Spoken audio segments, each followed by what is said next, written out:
Hello दोस्तों, कैसे हैं आप सब लोग। आशा करता हूं कि आप लोग सब ठीक ही होंगे।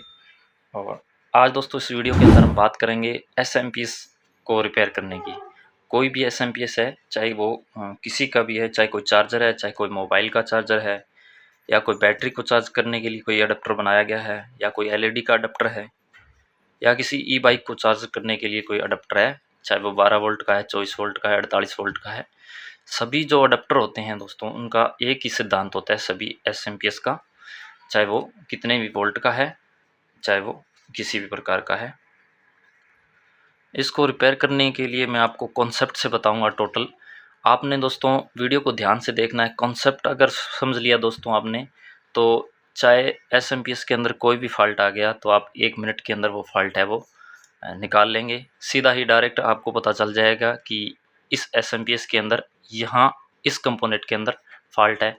तो वीडियो को दोस्तों ध्यान से देखना है और वीडियो को स्किप नहीं करना है बिल्कुल। और चलिए दोस्तों शुरू करते हैं वीडियो को।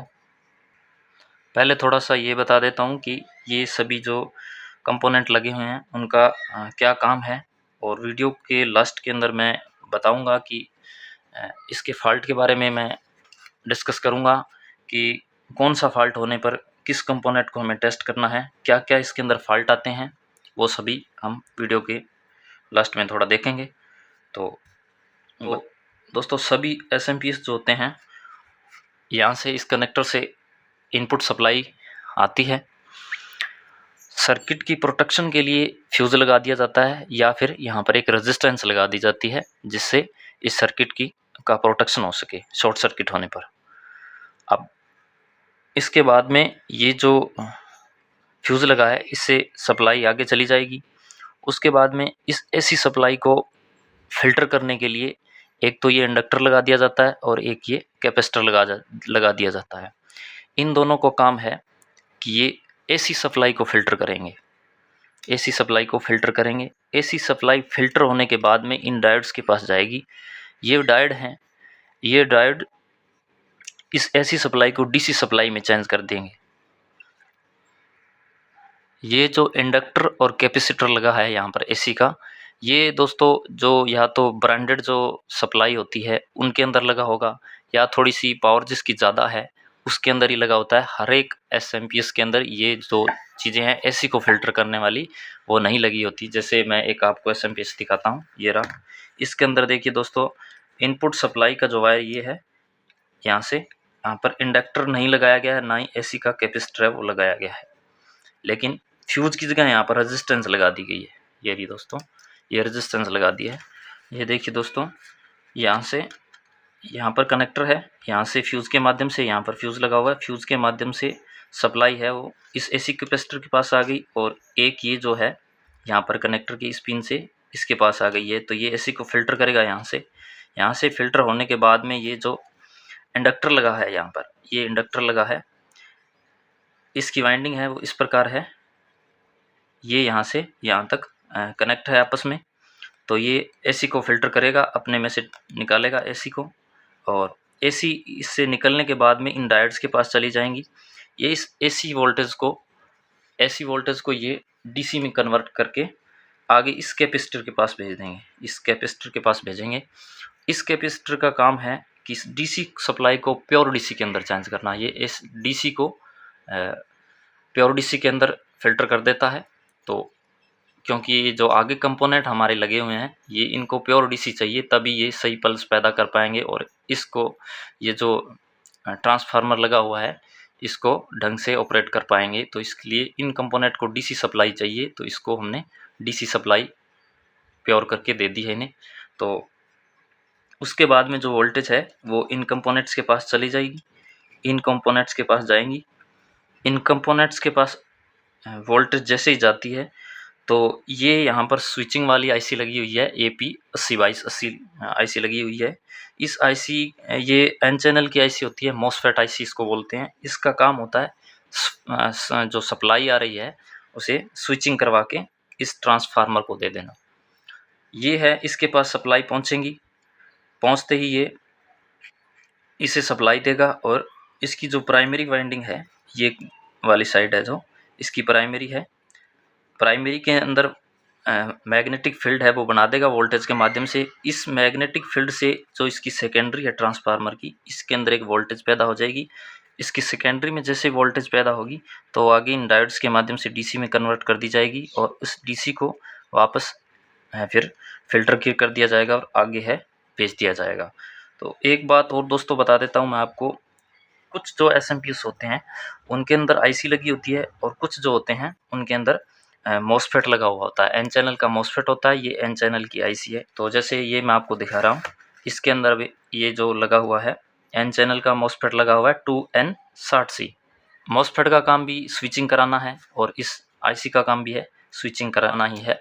ये जो आईसी लगी होती है एन चैनल की आईसी होती है, ये नेगेटिव सप्लाई को की स्विचिंग करवाती है। जैसे मैं आपको बताता हूँ दोस्तों कि ये जो ट्रांसफार्मर है ये तो आ रहा है पॉजिटिव और ये है नेगेटिव। ये पॉजिटिव है, ये नेगेटिव है। ये कैपेसिटर से पता कर लेंगे। ये देखिए यहाँ पर नेगेटिव है और इधर वाली साइड है वो पॉजिटिव है। तो ये पॉजिटिव, ये नेगेटिव। पॉजिटिव सीधा दे दिया ट्रांसफार्मर की एक पॉइंट पर दे दिया है पॉजिटिव, और नेगेटिव जो है, अब ये नेगेटिव है जो इस आईसी के माध्यम से, नेगेटिव है इस आईसी के माध्यम से यहाँ तक आएगा और इसकी बार बार है वो स्विचिंग करवाएगा। ये आईसी जो लगी हुई है ये बार बार है नेगेटिव सप्लाई की स्विचिंग करवाएगा। ये नेगेटिव सप्लाई यहाँ से होते हुए आईसी की स्पिन पर आ रही है, तो इस सप्लाई को ये स्विचिंग करवाएगा और यहाँ पर बार बार स्विचिंग होने की वजह से इसके अंदर मैग्नेटिक फील्ड बनेगी एक परिवर्ती प्रकार की, और जो सेकेंडरी के अंदर वोल्टेज पैदा करेगी। और ये जो वाइंडिंग होती है इसकी, इस ट्रांसफार्मर के अंदर दो वाइंडिंग है, एक तो ये वाइंडिंग है और ये वाइंडिंग एक अलग है। इसका काम है इसकी सेकेंडरी के अंदर वोल्टेज पैदा करना, और इस जो वाइंडिंग का काम है आईसी को फीडबैक भेजना। फीडबैक के लिए ये प्राइमरी के अंदर ये वाइंडिंग होती है जो फीडबैक भेजती है आईसी को, और सेकेंडरी की जो फीडबैक है वो इस ऑप्टोकपलर के माध्यम से, ये सर्किट है वो फीडबैक का सर्किट है। जो सेकेंडरी के अंदर वोल्टेज ढंग से बनी है या नहीं बनी या कोई फॉल्ट है तो इसकी फीडबैक भेजने के लिए ये ऑप्टोकपलर से फीडबैक जाएगी।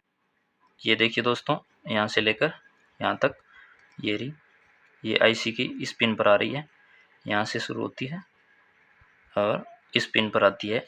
तो ये है जो ट्रांसफार्मर लगा हुआ है उसकी प्राइमरी के लिए फीडबैक की के लिए डिज़ाइन की गई है ये वाइंडिंग, और ये जो कंपोनेंट लगाए गए हैं ये इसकी सेकेंडरी के लिए फीडबैक जो आईसी को देना है वो इसके माध्यम से दिया जाएगा, इसीलिए ये लगाए जाते हैं।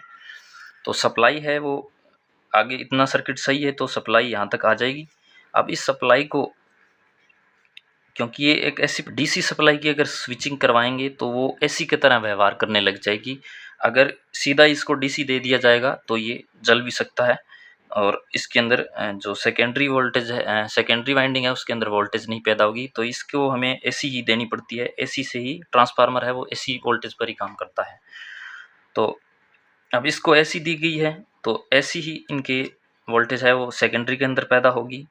अब इस एसी वोल्टेज को वापस डीसी में कन्वर्ट करना पड़ेगा।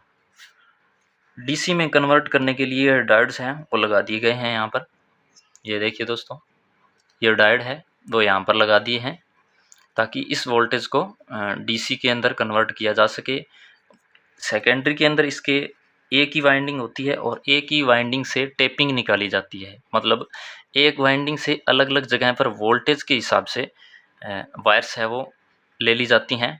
तो अलग अलग वोल्टेज के हिसाब से यहाँ से टैपिंग निकाल ली गई है और इस अलग अलग वोल्टेज को वापस डीसी के अंदर चेंज करने के लिए ये लगा दिए गए हैं।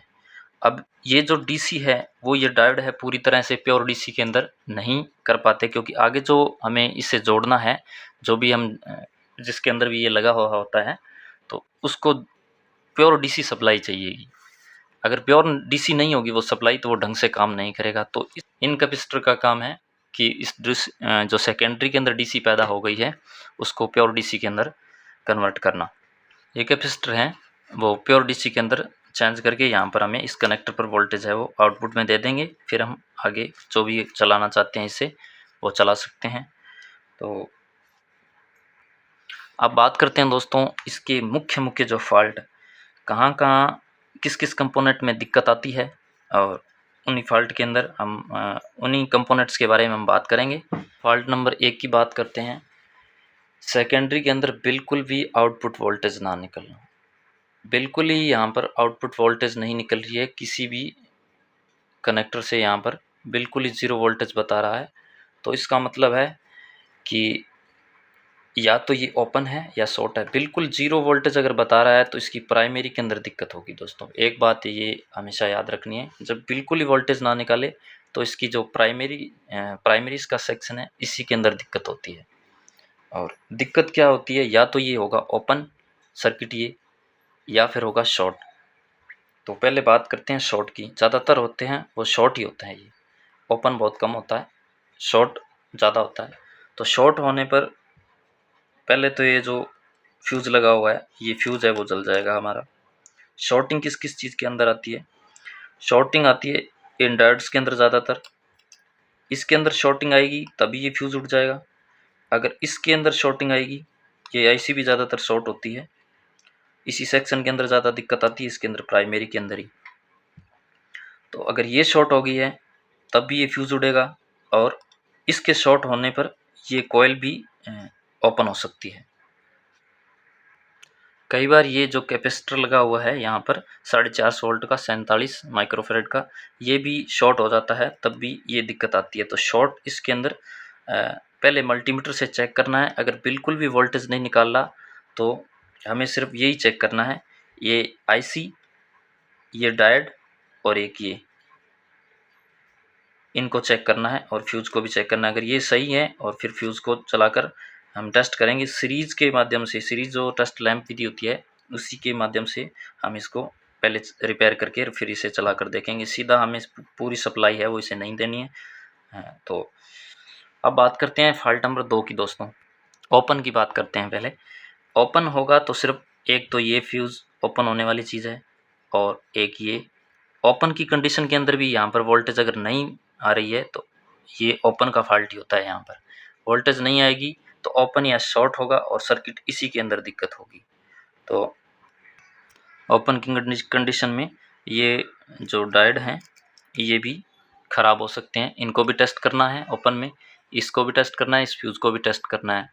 इसे टेस्ट करके सही करके रिपेयर करके सप्लाई है वो सीरीज टेस्टिंग लैंप से ही देनी है पहले। अगर सही चल जाता है तो फिर ठीक है, पूरी सप्लाई दे देंगे, सीधे सप्लाई से नहीं जोड़ना इसे रिपेयर करने पर। अब फॉल्ट नंबर 2 की बात करते हैं कि फॉल्ट नंबर 2 ये है कि जो ये कनेक्टर है यहाँ पर वोल्टेज तो हमें मिल रही है, लेकिन वोल्टेज जहाँ यहाँ पर प्रॉपर वोल्टेज नहीं मिल रही है हमें। जितनी वोल्टेज की हमें रिक्वायरमेंट है इस पीसीबी के ऊपर जितनी लिखी हुई है तो उसी के हिसाब से हमें वोल्टेज नहीं मिल रही है। तो इस कंडीशन के अंदर जो फॉल्ट होगा वो हमारे सेकेंडरी सेक्शन के अंदर फॉल्ट होगा। प्राइमरी सेक्शन बिल्कुल सही है तभी यहाँ पर हमें वोल्टेज मिल रही है, लेकिन ये जो फॉल्ट होता है वो सेकेंडरी सेक्शन का होता है कि हमें कम वोल्टेज जो मिल रही है उसको। तो प्राइमरी को बिल्कुल नहीं छेड़ना है, सेकेंडरी के अंदर काम करना है हमें। सेकेंडरी के अंदर जिस भी पिन पर कम वोल्टेज हमें मिल रही है, जैसे 12 वोल्ट की सप्लाई है हमें कम मिल रही है, तो 12 वोल्ट की सप्लाई के लिए जो कैपेसिटर लगा हुआ है, 12 वोल्ट सप्लाई के लिए जो भी कैपेसिटर इनमें से लगा हुआ है, मैं एक बार देख कर बता देता हूँ कि कौन सा लगा हुआ है। 12 वोल्ट सप्लाई हमें यहाँ पर चाहिए, तो पिन नंबर 3 पर, पिन नंबर 3 के लिए ये यहाँ पर कैपेसिटर लगा हुआ है 25 वोल्ट का। तो कैपेसिटर को चेक करेंगे हम। कैपेसिटर वीक होने पर ये समस्या ज़्यादा आती है कि कैपेसिटर वीक है तभी ये कुछ वोल्टेज है वो ड्रॉप कर लेता है और आउटपुट के अंदर हमें सही वोल्टेज नहीं मिलती। ये कैपेसिटर के फॉल्ट होते हैं। आउटपुट के अंदर हम चाहे एक सप्लाई है वो कम मिल रही है, एक पिन की सप्लाई कम मिल रही है तो उसी सप्लाई को चेक करेंगे। ये तो हो गया कम वोल्टेज का फॉल्ट। अगर कम वोल्टेज आ रही है तो कैपेसिटर टेस्ट करके देख लेंगे, और किसी एक पॉइंट पर अगर वोल्टेज है बिल्कुल ही नहीं आ रही, जैसे 12 वोल्ट की सप्लाई तो आ रही है लेकिन 5 वोल्ट की सप्लाई नहीं आ रही, या फिर 3.3 वोल्ट की सप्लाई है वह नहीं आ रही, तो उसके लिए ये लगे हुए हैं डायोड, इन डायोड्स के अंदर फॉल्ट होगा। जो भी 3.3 सप्लाई जैसे नहीं आ रही है, 3.3 वोल्ट की सप्लाई नहीं आ रही है, तो 3 वोल्ट की जो सप्लाई है वो कहाँ से आ रही है, उस डायोड को हम बदल देंगे तो ये सप्लाई है वो बिल्कुल सही हो जाएगी। इस पावर सप्लाई के अंदर दोस्तों सबसे ज़्यादा जो फॉल्ट आता है वो इसी आईसी से आता है। इस आईसी के ख़राब हो जाने से, ओपन होने से या फिर शॉर्ट होने से ये बिल्कुल डेड हो जाता है। तो सबसे ज़्यादा इसी आईसी के अंदर फॉल्ट होता है। सबसे पहले हमें इसी को टेस्ट करना है। प्राइमरी सेक्शन के अंदर ही सबसे ज़्यादा जो समस्या आती है, उसकी वजह से ये बिल्कुल डेड ही हो जाता है। और इस आईसी की जगह आप कौन-कौन सी आईसी लगा सकते हैं, 8022 आईसी लगी हुई है। इसकी जगह आप 101 नंबर आईसी लगा सकते हैं, 3510 लगा सकते हैं, 3508 लगा सकते हैं और 3522 आईसी भी इसकी जगह आप लगा सकते हैं। इनमें से अगर आपके पास जो भी आईसी है वो आप इसके अंदर लगा सकते हैं। तो इससे ये आईसी लगाने इसको रिपेयर करने के बाद में इसे सीधे डायरेक्ट सप्लाई से नहीं जोड़ना है। इसे सीरीज टेस्टिंग लैंप से पहले टेस्ट करना है कि इसकी कंटिन्यूटी सही है, कहीं ये शॉर्ट तो नहीं बता रहा है। अगर शॉर्ट है तो फिर जो कंपोनेंट आपको बताए हैं डायोड वगैरह हैं, इनको टेस्ट करना है और फिर इसकी कंटिन्यूटी टेस्ट करनी है पहले और फिर इसको सप्लाई देनी है। अगर सीरीज टेस्ट लैंप से ये बिल्कुल सही आउटपुट वोल्टेज देने लग जाता है यहाँ पर, तभी इसको पूरी सप्लाई देनी है। तो वीडियो दोस्तों आपको पसंद आई होगी। एक छोटा सा क्वेश्चन आपके लिए है कि आप कमेंट बॉक्स में कमेंट करके बता सकते हैं कि ये जो सप्लाई है किसके अंदर लगी हुई होती है, ये आप कमेंट में बता दें। और जानकारी आपको पसंद आई होगी। अगर वीडियो दोस्तों पसंद आई है आपको तो वीडियो को लाइक कर दें दोस्तों, चैनल को सब्सक्राइब कर लें और साथ ही बेल आइकन पर भी क्लिक कर दें ताकि जो भी हम वीडियो अपलोड करें वो तुरंत ही आपके पास पहुंच जाए। और धन्यवाद दोस्तों।